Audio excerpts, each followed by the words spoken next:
equipo que presentó recientemente apenas el proyecto de seguridad. Le damos la bienvenida aquí al ministro Saldívar. Muchísimas gracias, al contrario, gracias por estar aquí. Bienvenido a su casa, aquí a los periodistas. Gracias, muy contento de estar con ustedes. Gracias. ¿Ministro en retiro o exministro? Se puede decir de cualquier manera, pueden decir Arturo, a mí los títulos no me hacen ni me quitan nada. Muchas gracias. ¿Y futuro qué? Ya veremos. Qué bueno que platicamos con usted, ministro, porque el tema de la inseguridad y de la violencia está asociado al tema de la justicia, está asociado a la impunidad.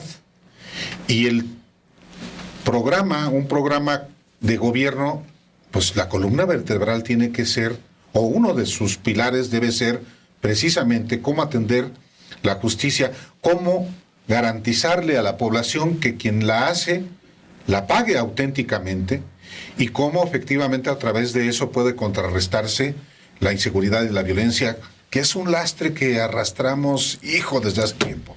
Creo que una de las cosas importantes del proyecto de Claudia Sheinbaum es que entiende que el tema de la inseguridad no es una cuestión de policías y ladrones.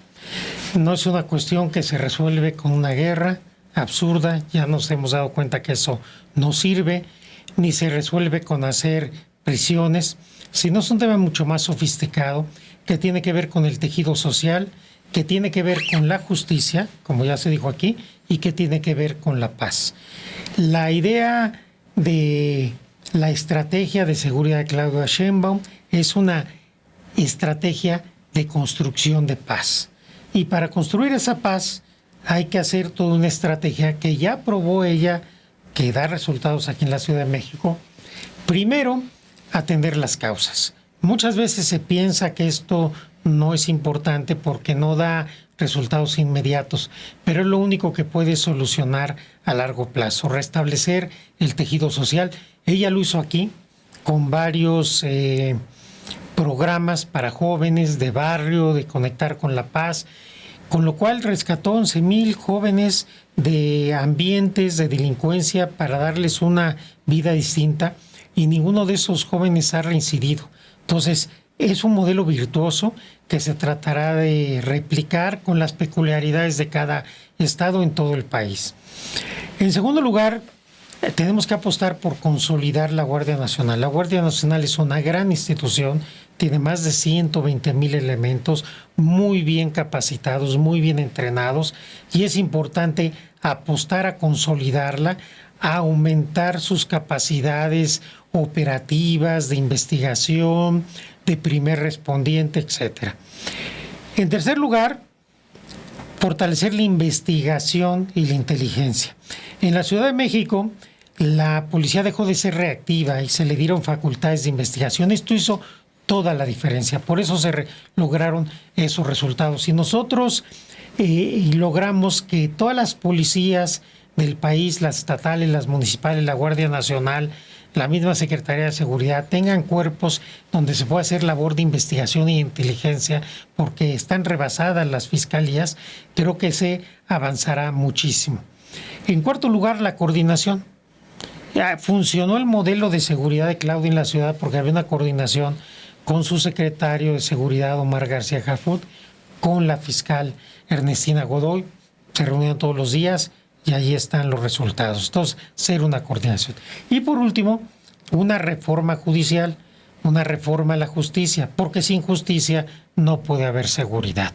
Entonces, el programa de Claudia, la estrategia de Claudia es muy ambiciosa, pero al mismo tiempo realista, que ve muchas facetas, pero que todas son viables, que no tienen un costo importante en presupuesto, pero que sí pueden ser muy eficaces y además en muy corto plazo.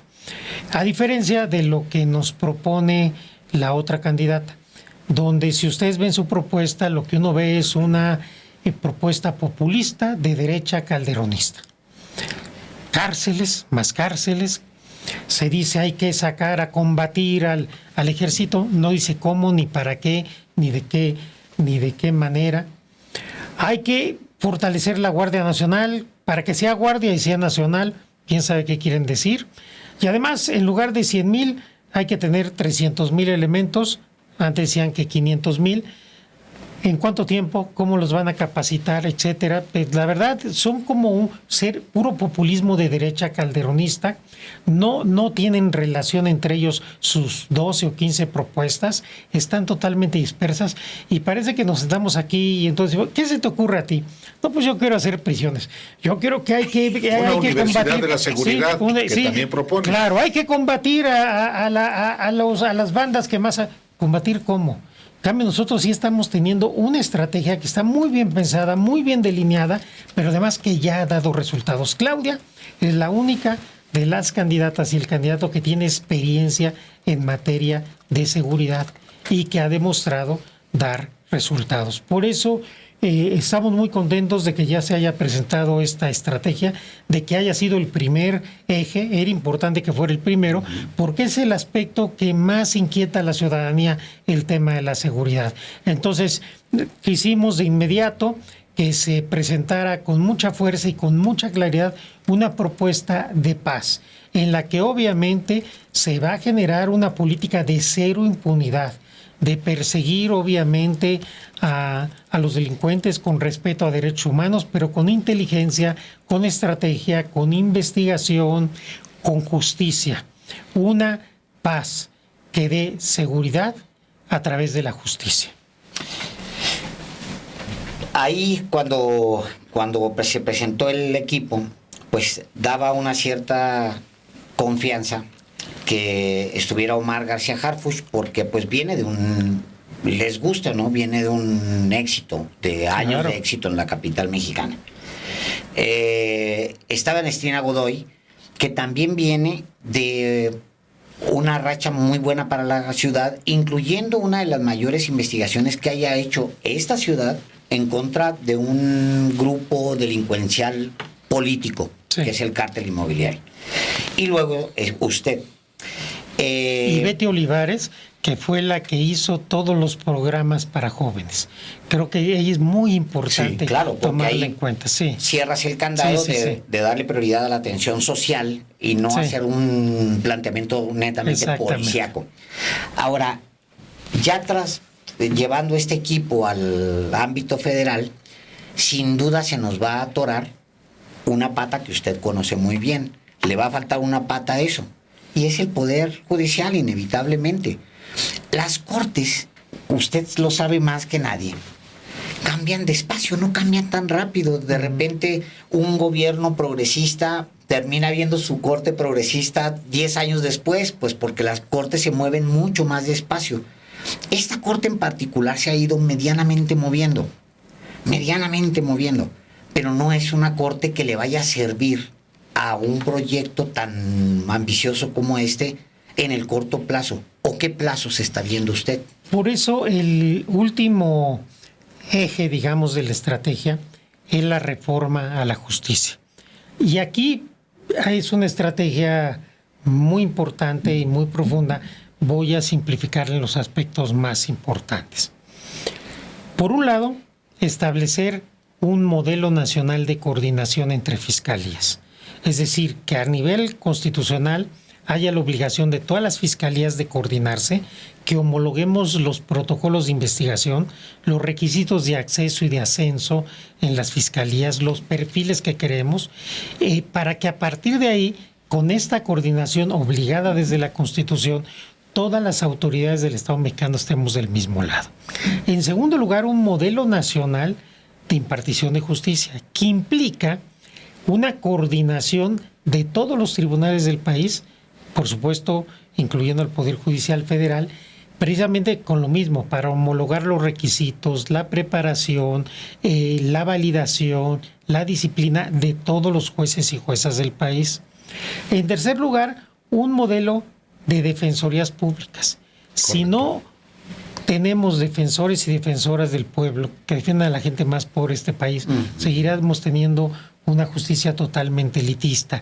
Esto es lo que también queremos hacerlo como modelo nacional. Entonces, que a partir de lo que ya existe en el Poder Judicial Federal, podamos tener una escuela Judicial y una escuela de defensoría pública que prácticamente saldría con el mismo presupuesto que hoy se maneja para que todos los jueces, juezas, defensores y defensoras se preparen ahí.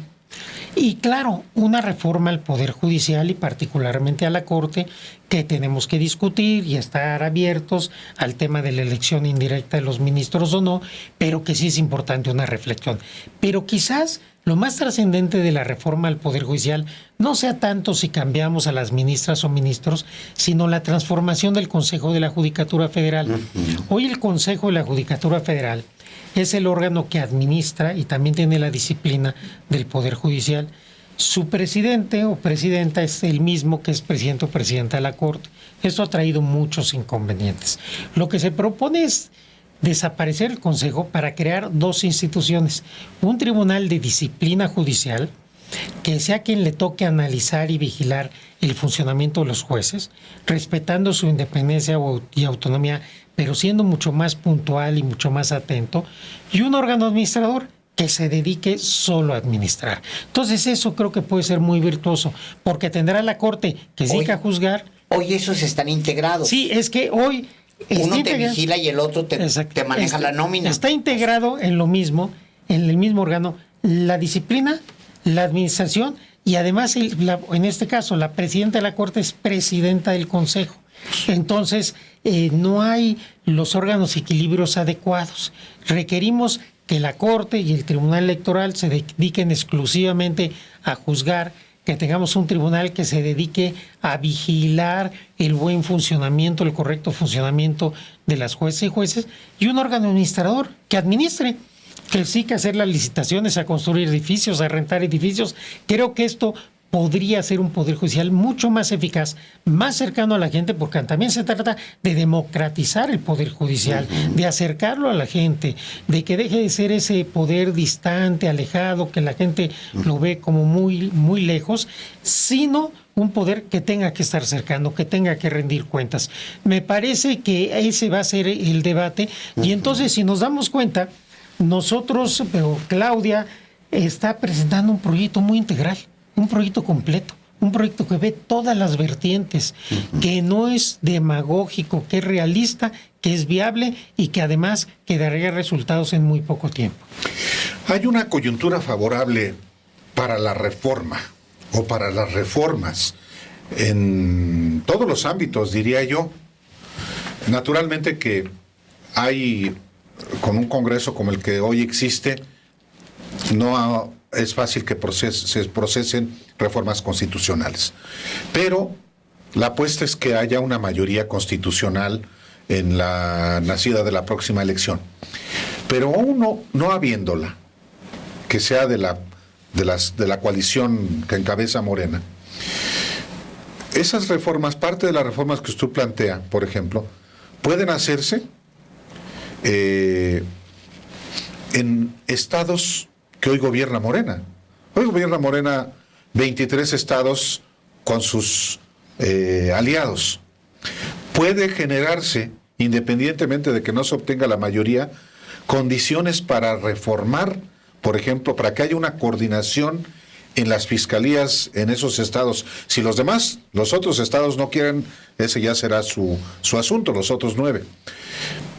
Pero, y aún sin que pueda haber consenso en la elección de jueces, magistrados y ministros, también hay condiciones para que se le estruje, se sacuda y se reforme el Poder Judicial, aunque no sea con la propuesta que usted está formulando. Sí, yo veo varias cosas. La primera, ojalá tengamos la mayoría calificada. Correcto. Todo hace pensar que puede ser. Esa es la apuesta. Si no fuera así, las mayorías se construyen. Peña Nieto no tenía mayoría y llevó a cabo las reformas más importantes y más drásticas y digamos, más a contrapelo de la historia constitucional revolucionaria de México. El pacto por México. Y no tenía mayoría. Sí. La construyó. Entonces, las mayorías se construyen. Si no se pudieran construir para la elección, como bien dice, seguramente va a haber una reforma al Poder Judicial que se va a acordar, que se va a consensuar y que se va a llegar efectivamente a una sacudida, porque me parece que las cosas ya no pueden seguir así.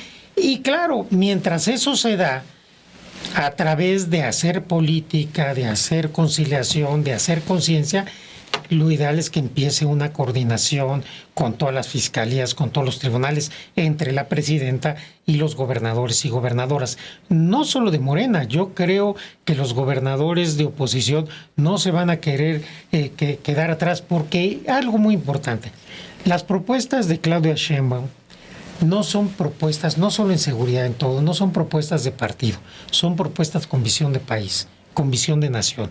Son propuestas que realmente, si nos sentamos en una mesa a debatirlas de buena fe, nos convienen a todas y a todos. Así es. Por eso estamos optimistas. Como bien dice, ¿qué pasa si a la mera hora no llegamos a un consenso, no logramos una mayoría en la elección de ministros? No importa. Si nos ponemos de acuerdo en otro modelo y de todas maneras se logra reconfigurar el Consejo de la Judicatura, se logran las otras reformas, habremos avanzado muchísimo.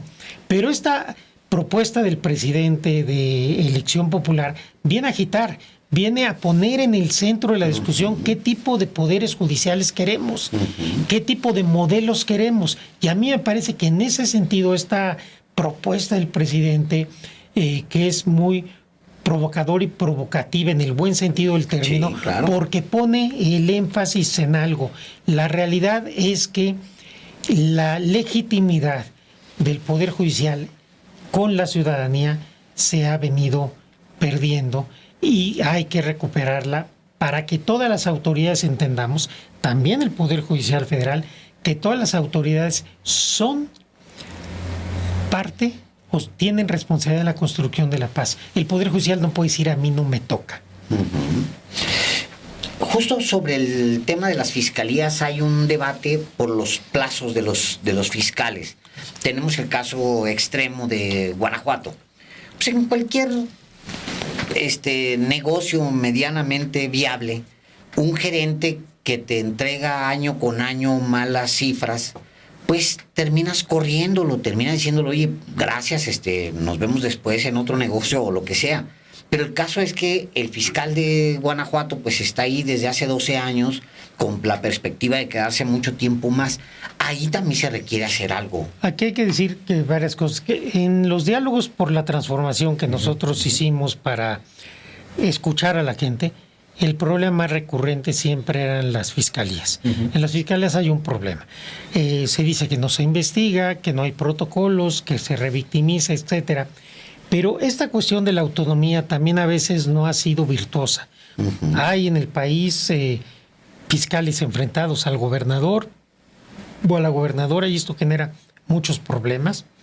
Hay fiscales en las cuales hay evidencias de vinculación al crimen organizado y no se les puede quitar. El de Morelos. Sí está generando problemas. Creo que sí es un tema sobre el que hay que repensar. En este momento nosotros no estamos planteando quitar la autonomía a las fiscalías, pero sí creo que es un tema sobre el cual deberíamos de reflexionar y al menos si no se adopta un modelo de autonomía distinta, pensar cómo se puede matizar para que la autonomía no sea impunidad.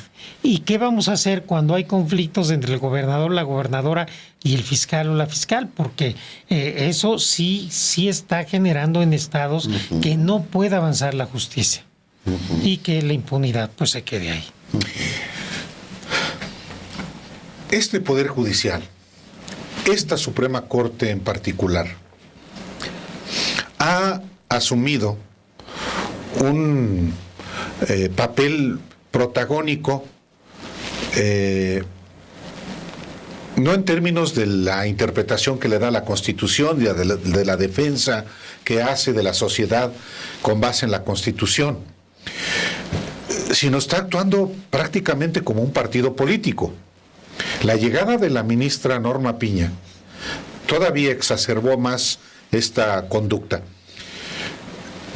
¿Qué es hoy la Corte y qué debe ser para que realmente cumpla con su función constitucional? Yo he dicho que lamentablemente de un tiempo para acá la Corte ha venido jugando un papel como partido de oposición. Su agenda, sus votaciones, sus interpretaciones se han empatado con la oposición, con los adversarios y con grupos, intereses económicos muy claramente identificables. ¿Qué sucedió? Que durante mucho tiempo el poder económico, el poder político, el poder mediático y el poder judicial estaban del mismo lado. Entonces, si ustedes se dan cuenta, hasta antes de la llegada del presidente López Obrador, pues nadie discutía estas cuestiones de la independencia, pero la Corte nunca invalidó una política esencial de ningún presidente de la República, nunca, hasta que llegó López Obrador. Entonces, sí nos damos cuenta cómo la oposición, los adversarios, no solo oposición de partidos, sino oposición de grupos económicos, de poderes fácticos, mediáticos, pues se de alguna manera se atrincheraron en la Corte.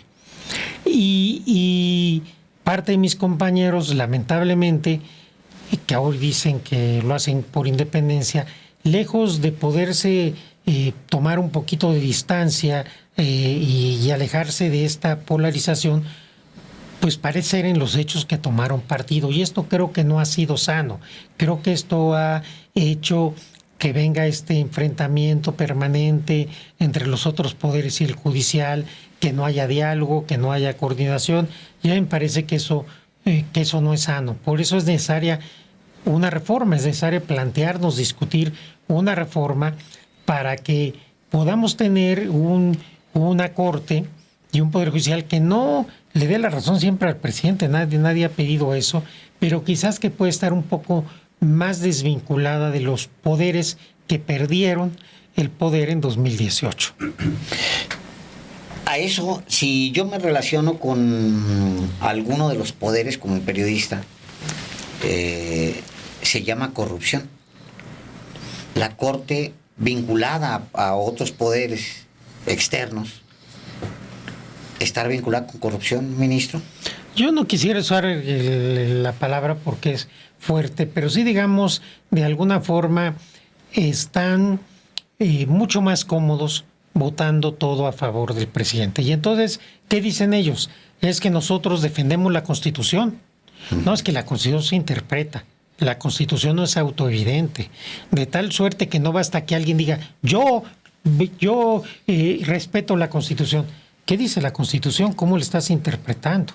¿No? La voz suprema del pueblo de México es la Constitución, sí, pero cuando la Corte la interpreta, la puede interpretar de distintas formas. Y si la interpreta siempre de una manera contraria a cierta ideología o a ciertos factores o a ciertos poderes, pues sí podemos ver una tendencia ideológica que la tienen todas las cortes, todas las cortes del mundo. Sí. Aquí lo que pasa es que sí ha sido muy clara y lo que sucede, y por eso yo lo digo, lo que sucede es que una parte de la comentocracia trató de decir que esos 7 ministros, que a veces son 8, son químicamente puros. Ellos interpretan la Constitución y las ministras, y en aquel entonces el ministro que votaba a favor del presidente, nosotros no respetábamos la Constitución.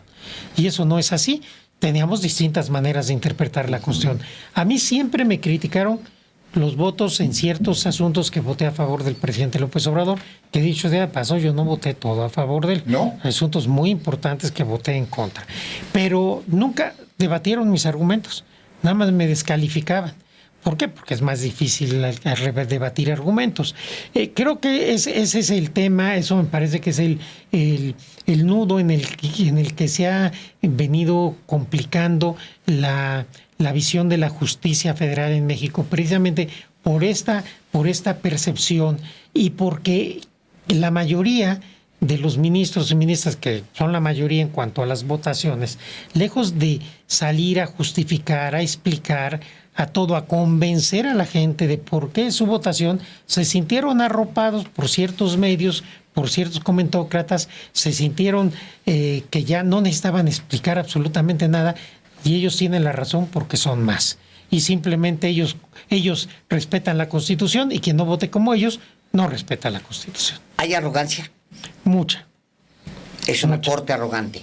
La Corte no, hay algunos ministros y ministras que lo son. Que son arrogantes. Perdón. La Corte, el Poder Judicial, está a debate, quizá como nunca en la historia por lo menos la historia reciente y por lo menos la historia desde diciembre de 1994, cuando Zedillo la desaparece y construye otra. Pero la Corte está siendo también defendida, quizá por una identificación ideológica también por la oposición de derecha. Hay una candidata que es senadora y es candidata a diputada, Josefina Vázquez Mota, que acaba de pronunciar un discurso en Tijuana que va en la lógica del miedo, que es otra característica que explota el modelo de Calderón. Modelo Calderón, claro, que es el miedo, el insumo del miedo. Y dice que la Corte, el país está en riesgo porque la Corte es el último reducto y que en noviembre, como se va un nuevo ministro, el riesgo es que llegue uno identificado con Morena y por tanto ya no se puedan declarar inconstitucionales leyes. Se ve como un peligro. ¿Usted qué? A ver, esto es una cuestión de meter miedo a la gente. Toda la campaña de la oposición conservadora es tratar de meter miedo a la gente. Y hay varias cosas aquí. Parece que lo que ven en riesgo es perder sus privilegios, porque este es un procedimiento de designación de ministros que ha durado más de 25 años y nadie se le ha ocurrido decir que porque llega un nuevo presidente, en este caso presidenta, y va a poder postular un ministro o ministra, se va a acabar la Corte.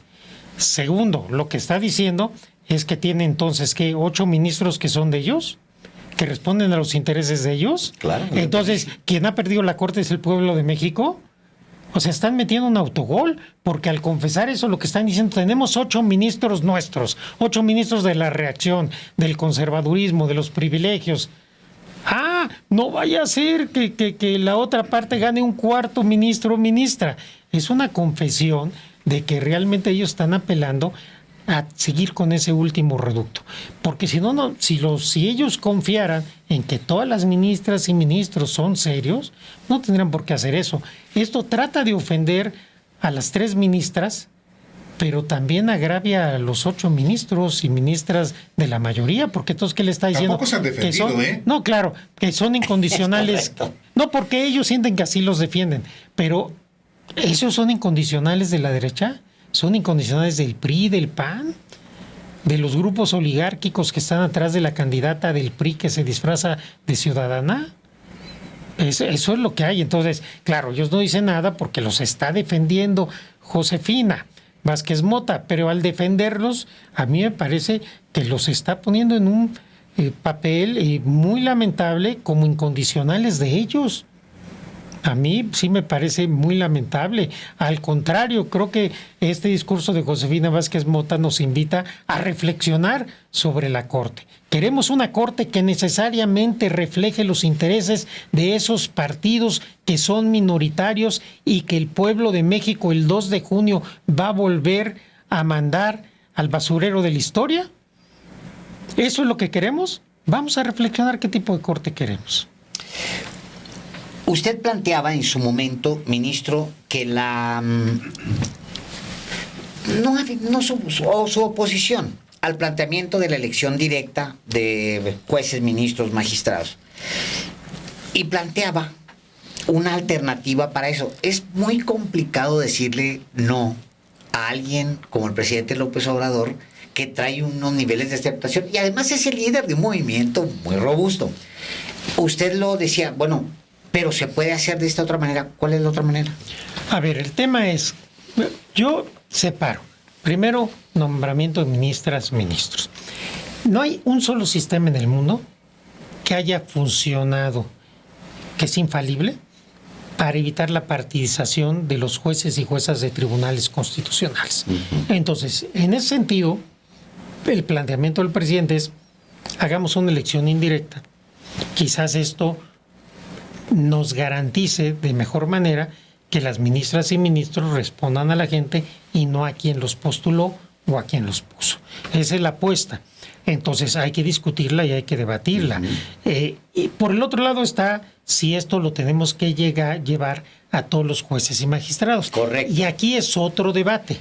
¿Por qué? Porque ahí lo que tendremos que debatir es, a ver, ¿tenemos que llevar este esquema también a esos niveles o jueces, magistrados, es mejor que sigan accediendo por carrera judicial, por exámenes de oposición? Entonces yo dividiría en dos el debate, pero aquí lo importante es que ya se abrió el debate, que es una propuesta que nosotros obviamente hacemos nuestra como planteamiento de campaña, pero para discutirla con la sociedad y en su momento discutirla en el Congreso y tratar de llegar a la mejor solución. Claro. Ministro Saldívar, también parte de la discusión, y qué bueno que así sea, sobre la Corte, sobre el Poder Judicial es qué tanto un titular del Ejecutivo puede hablar con el titular del Poder Judicial en los estados y a nivel de la República. ¿Qué tanto hay una interferencia indebida? ¿Y qué tanto también hay una intromisión, muchas veces grosera, prepotente, de presidentes, en este caso de los presidentes de la República? A usted ya le tocó tratar, bueno, a usted lo propone Felipe Calderón, Sí. como terna en el Senado. A usted le toca ser ministro cuando él está en funciones de presidente de la República, luego a Enrique Peña Nieto y luego al presidente Andrés Manuel López Obrador. ¿Cuál, que usted sepa de lo que usted vivió, fue la relación que tuvo con los presidentes de la República en la Corte? Y luego como, no solamente como presidente, sino como ministro. Mire, yo diría que, hablando de la Corte, porque los poderes judiciales de los estados tienen una otra complicación, sí, y varía mucho de estado. Todos los presidentes de la Corte, todos, exceptuando la actual, tuvimos una relación cordial, respetuosa, y dialogamos con los presidentes de la República que nos tocó, todos. De hecho, a mí se me critica mucho, pero hubo presidentes de la Corte con relaciones mucho más cercanas con los presidentes de la República. Recuerden ustedes aquel desayuno del presidente Fox con el presidente de la Corte, con Mariano Azuela, donde conspiran para el desafuero y sacar de la contienda a Andrés Manuel López Obrador. Lo recordábamos hace rato. A mí me parece que es una de las escenas más vergonzosas en la historia de la Corte, pero ahora a la derecha parece que eso nunca ocurrió. Entonces, siempre hubo diálogo, siempre hubo una relación cordial y respetuosa con todos los presidentes. Cada quien tuvo su estilo. Por ejemplo, el presidente Calderón, ya lo he dicho, sí hubo asuntos en los que presionó, en los que se metía, en los que mandaba, incluso en algunos asuntos hasta amenazar. El presidente Peña fue muy respetuoso en forma y en fondo. Él litigaba sus asuntos, tenía un buen consejero jurídico y litigaba sus asuntos con bastante éxito. Y el presidente López Obrador tiene un estilo de, en las mañaneras, pues, de decir sus cosas en el tono que ya todos conocemos, pero en los 4 años que yo fui presidente fue muy respetuoso. Nunca me pidió nada y, por supuesto, la relación siempre fue de diálogo, también fue una relación de coordinación en los temas de seguridad nacional donde era necesario pues tener una coordinación, pero creo que yo diría que una cuestión era lo que él decía en las mañaneras, o dice, que realmente se quejaba de algunos jueces cuando nos pasaban las quejas, la analizábamos, si tenía mérito se tramitaba, si no tenía mérito se le decía no tiene mérito, etcétera. Yo creo que no tiene por qué espantarnos una relación. Somos poderes del Estado mexicano, no somos adversarios. Sí, y se requiere el diálogo. Nosotros, ¿para qué nos servía el diálogo con el presidente. Primero, para efecto de seguridad de jueces magistrados. Siempre recibíamos información de inteligencia de los jueces magistrados que estaban en riesgo, se nos daba toda la seguridad. Segundo, para nuestro presupuesto. Tercero, para la reforma judicial 2021, que no hubiera salido si no es por el presidente. Y tercero, para informar en un diálogo institucional entre poderes de las quejas que se nos presentaban en relación con ciertos jueces y magistrados. A eso se redujo la relación, con independencia que en lo personal yo tengo respeto, confianza y afecto al presidente. Se lo pregunto, perdón Alejandro, Exacto. se lo pregunto porque ahora que el presidente López Obrador en la conferencia mañanera de la semana antepasada habló de cómo hablaba con Cito usted. la frase exacta porque justo la estaba buscando. Todavía cuando Arturo Saldívar era presidente de la Corte, dice el presidente de la mañanera, había más recato. Todavía cuando había un asunto así de este tipo, como la liberación de Emilio Lozoya, nosotros respetuosamente interveníamos. Y esta frase fue la afirmación de cómo López Obrador lo tenía a usted sometido a sus órdenes. Les llegó como si hubiera sido la iluminación, la aparición del Espíritu Santo de ese acerto que tenían de que usted prácticamente estaba a las órdenes del presidente. Sí, yo en esto les quiero rogar su comprensión y les ofrezco una disculpa. Este tema yo ya lo aclaré y yo dije que no lo iba a volver a tocar. Yo ya lo aclaré, yo ya dije sobre ese tema lo que tenía que decir. Efectivamente, la oposición, como es normal, no lo podían dejar pasar, pero para mí ya es algo que ya está superado y yo ya no hablaré sobre ese tema. A ver, un tema colateral a este. A usted le conoce a Felipe Calderón. Tuvo una relación muy complicada con expresidente Felipe Calderón. Ahora usted es un ente político. Anda usted en una campaña política, anda usted involucrado en temas, construyendo cosas muy particulares que se refieren a su materia, a su área de especialización. Cuando usted voltea a ver a Xóchitl Gálvez y el equipo aquel, porque lo tienen que estar revisando, me imagino, pues para ver en qué se están moviendo, etcétera, ¿ve usted la mano de Felipe Calderón ahí? Yo no sé si él en lo personal esté o no esté, porque como la candidata conservadora, pues es todo, un día es calderonista, tranquilonista, es trotskista, es de derecha, es de izquierda, es panista, es priista, es perredista, depende del día. O ciudadana. ¿No? O ciudadana. Se toma una foto con Felipe Calderón de España muy sonriente y después lo desconoce, dice o hace su primera estrategia de seguridad el viernes, se le dice que es calderonista, entonces te presenta otros puntos, la amplía y dice que no es calderonista. Lo que sí es cierto es que la estrategia de guerra sucia es la estrategia de la campaña de 2006 de Felipe Calderón. Ahí está más Cortázar, el mismo que hizo la campaña de miedo. Los, digamos, integrantes de la sociedad civil, entre comillas, que apoyaron a Felipe Calderón, pues son los mismos que están con Xóchitl Gálvez. Y los dos partidos, el PRI y el PAN, son los mismos. Es decir, son los mismos personajes que hicieron el fraude en 2006, que hundieron a este país en una guerra y que después pues nos colocaron en un escenario tan lamentable que el pueblo salió masivamente a votar por un cambio. Entonces sí, digamos, más allá del personaje en lo particular, es la misma ideología, es la misma manera de entender, pues ahí están, pues está la propia Margarita, está la prima de Margarita, están, pues todos, es decir, son los mismos a los que ya el pueblo ya les dijo que no, los mismos que ya engañaron al pueblo de México y que ahora se quieren presentar como el cambio. ¿Con qué cinismo? Ellos no son el cambio, ellos lo que proponen es volver un pasado. La involución. La involución, a donde ya no queremos. Y luego tratan de infundir miedo a la gente.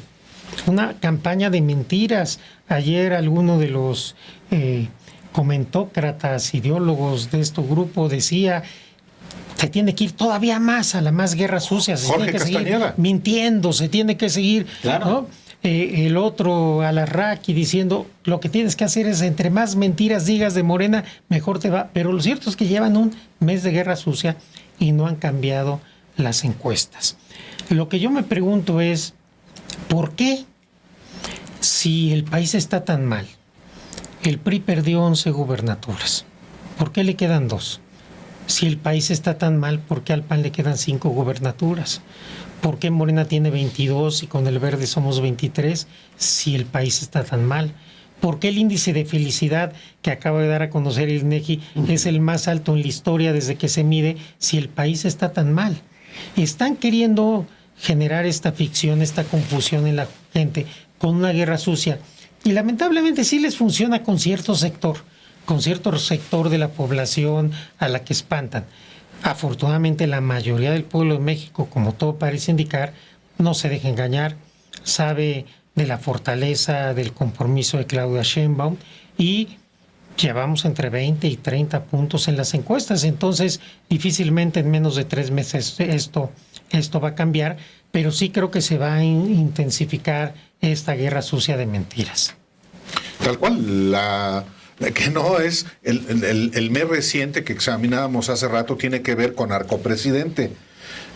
El reportaje de Tim Golden en ProPublica se publica el 31 de enero, todo un mes completito en 5 días. Y pues la afectación, por lo menos a la imagen del presidente, no ha existido si nos atenemos a las mediciones que han aparecido. ¿Qué prevé usted entonces? ¿Profundización de guerra sucia? Sí, sobre todo en los WhatsApp. Ahí Sí, tienen sus chats sí, y como son sí. más difíciles de detectar, a mí a veces me han llegado por amigos que me los comparten unos videos y unas mentiras e historias, fantasías muy lamentables que hacen que la gente realmente se aterrorice.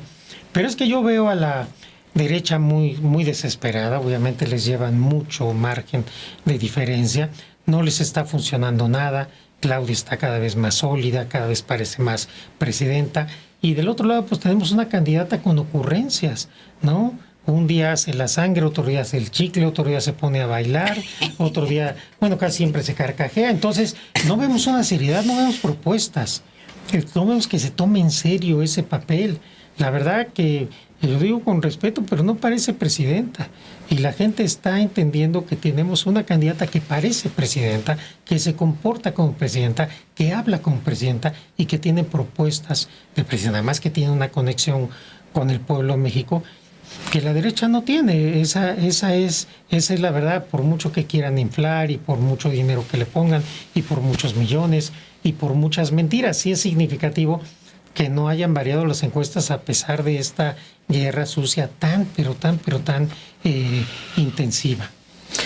Sí, justo el día de hoy analizábamos la última encuesta y de hecho en la del Financiero, que es la del día de hoy, el presidente crece, creo que son 2 puntos. 2 puntos porcentuales. De un mes a otro. Digo, es una En encuesta medio que- de la campaña como presidente. Sí. Sí, tal cual. Sí. Ministro, pues muchísimas gracias por la oportunidad de conversar. Aquí Al contrario. tiene su casa. Al siempre. contrario, les agradezco mucho la invitación. Me da, la verdad que ha sido muy grato y un honor estar por primera vez en su estudio. Encantados. Recordábamos que habíamos tenido una La entrevista Corte. cuando yo era presidente de la Corte en la Corte, pero me da mucho gusto ahora estar con ustedes aquí. Todavía hay micrófonos en la Corte, porque me contaba el ministro,